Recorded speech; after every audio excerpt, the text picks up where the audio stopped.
Hey guys, how's it going? Welcome to another video. Today we are gonna look into doing some basic tune-ups on my 2011 Dodge Durango. This process is pretty much similar to any kind of car, as long as you take care of your air filter, spark, and clean the throttle body. So, without further ado, let's get started. So I just want to point out a few things. I'm gonna use NGK spark plugs for mine. That's the part number right there. These are copper plugs, so the service interval on this is, I think, like, they recommend us to do it at 30,000 miles. I honestly run a little longer. My truck's got about 53,000 miles, roughly around 54,000 miles on my existing plugs. So one other thing which I gotta point out is that I usually, as a maintenance, I do the air filter every year. I usually put about 20,000 miles on my car every year, so it's a good thing to just it's cheap enough to just throw one in there. Throttle body, I'm just gonna use some throttle body cleaner. First up, we gotta take the engine cover out, just lift it up. It's being held by 4 prongs in these locations.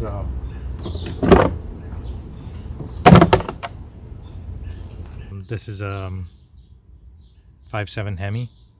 So on these engines we have 16 spark plugs, 2 per cylinder. We just have to get these coil packs out. First up, we got to take the plugs out. There's tabs right there, and push it inwards to unlock it. Like that.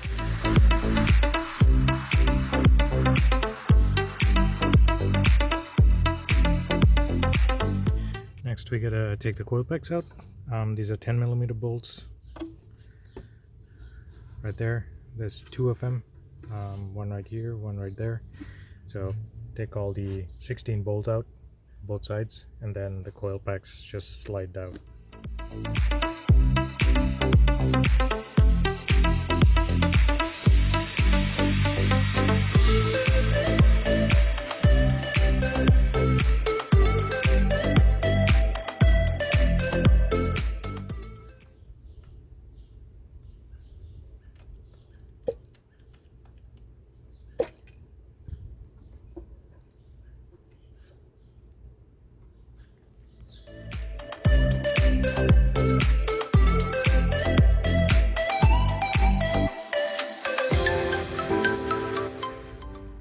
So all you need actually is a 3-inch extension, your plug socket.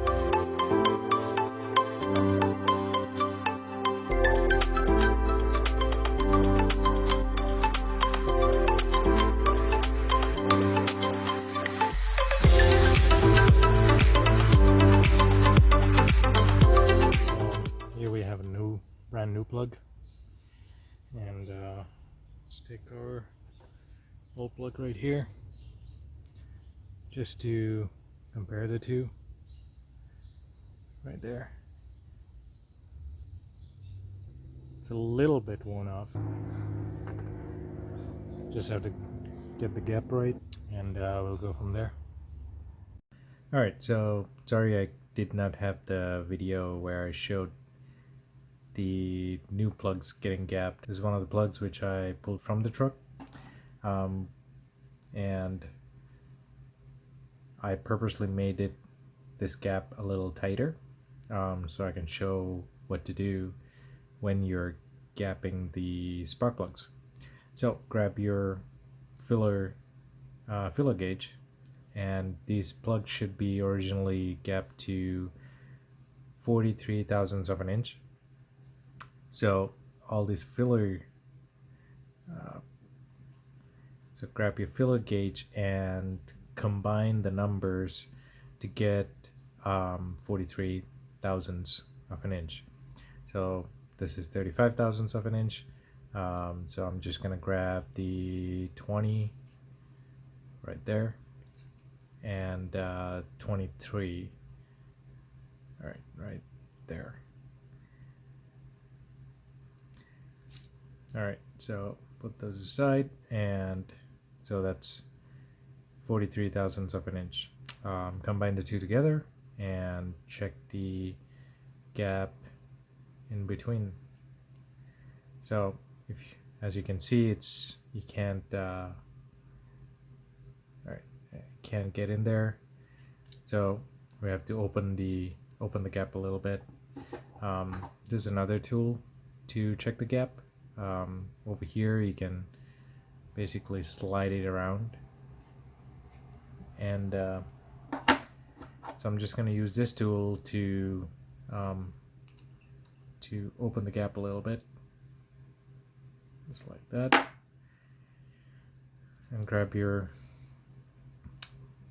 fillers, and so as you can see, it goes in there. There's no space, and this should have a little bit of a drag if you try to slide it. As you can see, there's a little bit of resistance. That's what you want. So that's gapped to 43 thousandths of an inch right there. So I'm gonna start putting the new ones on as I'm going.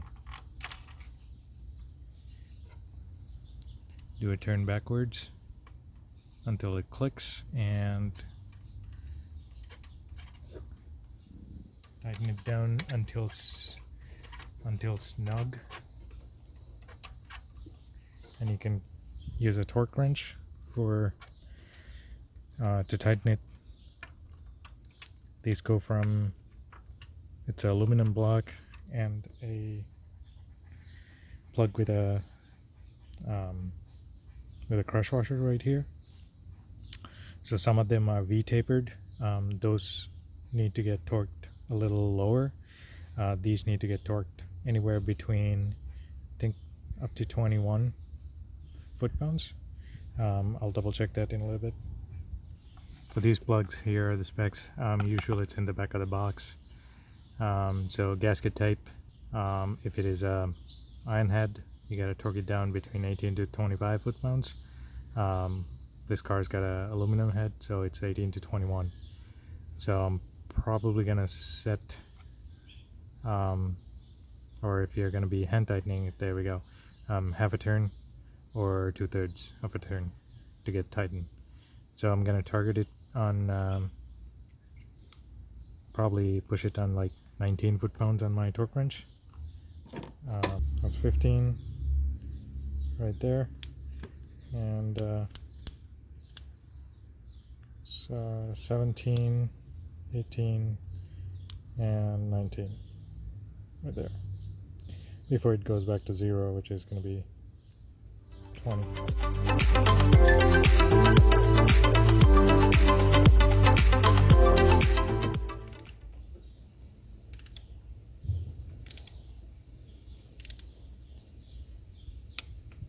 That's it.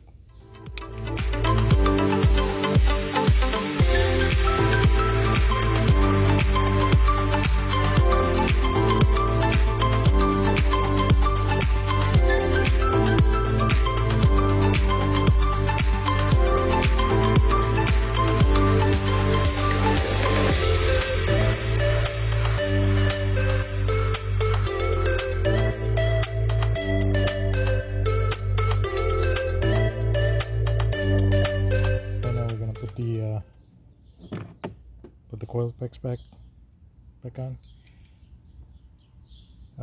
Everything's torqued, and it's a reversal process. We're gonna move to the other bank.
next up we're gonna take this whole airbox out,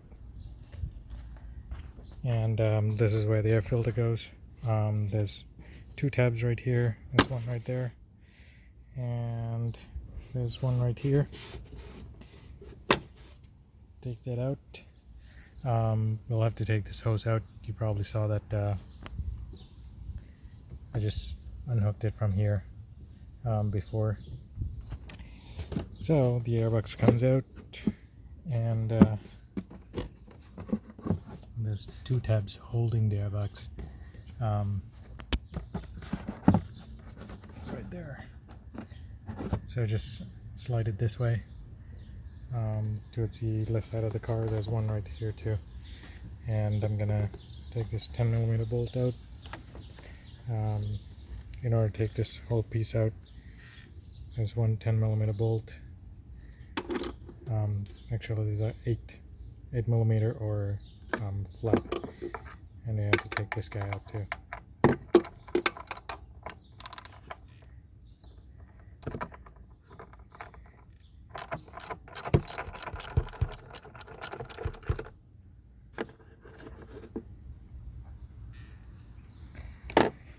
One bolt right there, and there's a sensor right here. Just gotta take that sensor out and slide this red pin just like that, and we gotta press this tab right here.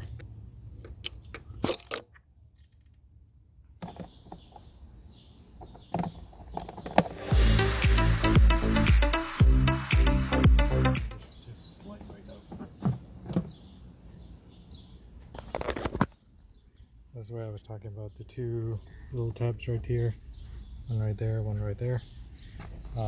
To take the air filter out, you take the two butterfly clips right there and right here, and this thing should just lift up and pop out like that. Here's your throttle body. There's 4 bolts holding it. 1, 2, 3, 4. That way I can just take this whole throttle body out and clean it.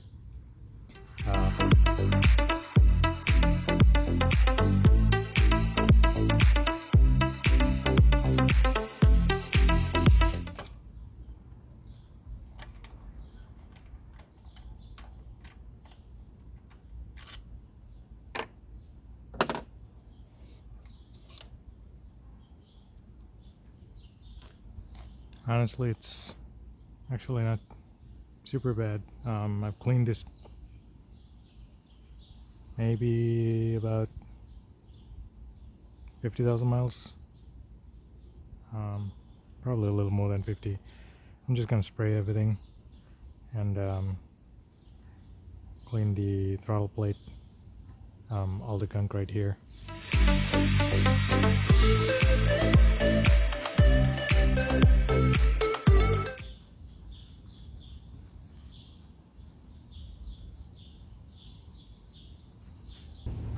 Get the rack and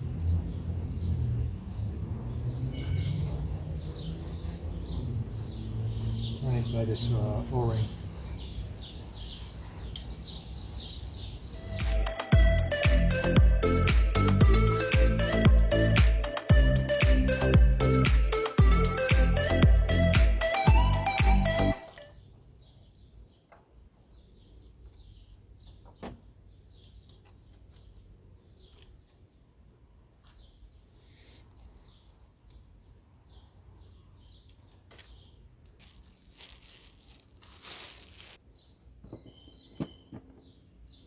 These plastic pieces, the ears I call it, go inside these two tabs,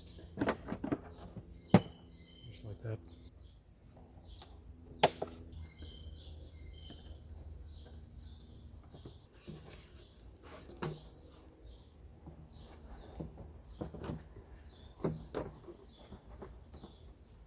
Putting these hoses back, there are tabs right here, so it'll lock into place.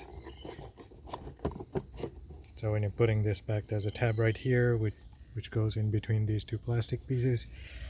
There's another rubber tab right there which goes into that aluminum slot right there.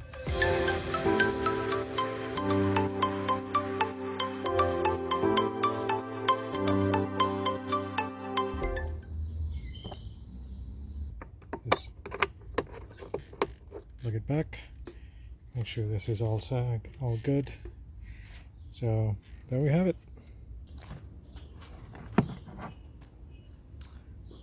These are the tabs which needs to go into. There's two over here, two on the other side.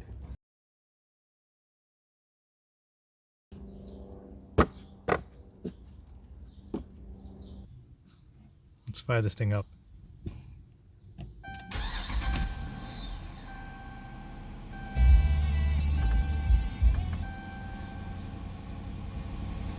There we go.